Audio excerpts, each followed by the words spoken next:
Ekologiya vazirligi nazorat inspeksiyasi davlat inspektorlari hamda Ichki ishlar vazirligi, Milliy gvardiya va Toshkent shahrining prokuraturasi bilan birgalikda 2025-yil 15-mart kuni Ekologiya vazirining reyd buyrug'iga asosan hamkorlikda Toshkent shahri Olmazor tumanida joylashgan qush bozorida qo'shma reyd tadbirlari amalga oshirildi. Tabiatga mansub bo'lgan, tutqunlikda saqlash kerak bo'lmagan qushlarning oldi-sottisiga chek qo'yildi. Ma'lum bir fuqarolar tomonidan sotilishi mumkin bo'lmagan, tabiiy sharoitda, tabiatda yashash kerak bo'lgan qushlarning sotilayotganligi holati aniqlandi hamda Qizil kitobga mansub toshbaqalarning sotilayotganligi ma'lum bo'ldi.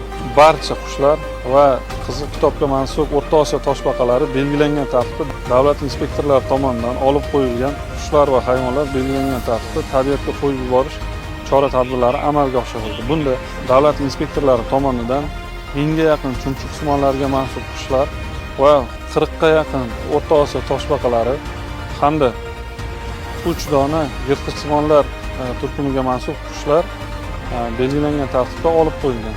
Bizdan keyingi avlodda ham bu qushlarni ko'rish uchun biz bu qushlarni tabiatga qaytarishimiz kerak. Inson qo'lida nobud bo'lishini oldini olishimiz kerak qo'limizdan kelgancha. Bugun ham mana bozor hududiga tushganimda juda ham ko'p qushlarni tabiatga qaytarish uchun insonlarning qo'lidan ajratib olishgan ekan. Ularning ichida uch qushlarni sinfiga mansub qo'limizdagi qushlar ham bor ekan. Shu sababdan bularni to'yintirib keyin tabiatga qaytaramiz.